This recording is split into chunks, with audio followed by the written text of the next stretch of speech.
మీరేం పేరు? ఠాకూర్ సుమన్ అండి. యూసుఫ్ కూడా మహిళా అధ్యక్షురాలు. హ్మ్. ఎట్లా ఉంది కాంగ్రెస్ పార్టీకి సంబంధించి ఇప్పుడైతే బై ఎలక్షన్స్ వస్తున్నాయి. ఎట్లా ఉంది కాంగ్రెస్ పార్టీకి అండ్ టీఆర్ఎస్, బీజేపీలు కూడా పోటీ చేస్తా ఉన్నాయి. అంత ఉత్కంఠంగా నడుస్తా ఉంది. ఎట్లా ఉంది ఇక్కడ? చాలా బాగానే వర్క్ చేస్తున్నాం సార్ కాంగ్రెస్ పార్టీ. అన్ని పార్టీల కన్నా కాంగ్రెస్ పార్టీ బాగా ముందుకు సాగుతుంది. హ్మ్. ప్రతి పనిలో అయినా కూడా హ్మ్. కాంగ్రెస్ పార్టీ ఏమేం పనులు ఉన్నాయి, ఏమేం స్కీమ్లు రాలేదో ప్రజలలో వెళ్ళి వాళ్ళకి అన్ని తీరుస్తున్నాము హ్మ్. అన్ని స్కీమ్లలో. ఇంకొకటి అంటే ఫస్ట్ స్కీమ్ అన్నిటికన్నా పెద్ద స్కీమ్ అని అంటే రేషన్ కార్డులే సార్. ఏ పార్టీ బీఆర్ఎస్ అయినా బీజేపీ అయినా ఎవరు చేయలేదు.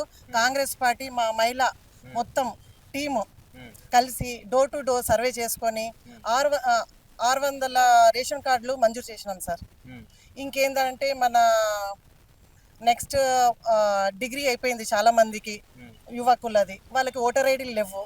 డోర్ టు డోర్ సర్వే చేసి మేము మహిళా టీం అంతా కలిసి హ్మ్. డోర్ టు డోర్ కలిసి ఎవరికి 18 సంవత్సరాలు నిండాయో హ్మ్. వాళ్ళకి ఓటర్ ఐడీలు 300 ఓటర్ ఐడీలు సర్వే చేసి 300 ఓటర్ ఐడీలు చేపించినాం సార్. హ్మ్. ఎంత కాలంగా చేస్తున్నారు ఈ వర్క్ మీరు దీన్ని? ఇది సార్ మేము మేబీ మార్చి నుంచి స్టార్ట్ చేసినాం సార్. హ్మ్. మార్చి నుంచి ముందు నుంచి మేము సర్వే చేయడం స్టార్ట్ అయింది సార్. హ్మ్.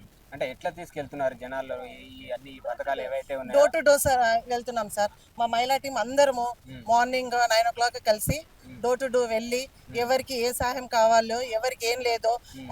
ఒకవేళ రేషన్ కార్డులు పెండింగ్ ఉన్నాలో రిజెక్ట్ అయింది, దేనివల్ల రిజెక్ట్ అయింది, దేనివల్ల పెండింగ్ పడిందో హ్మ్. అవి అన్నీ కనుక్కొని మళ్ళా ఆన్లైన్ చేపించి మరి వాళ్ళకి అప్రూవల్ చేయనట్టు చేస్తున్నాం సార్.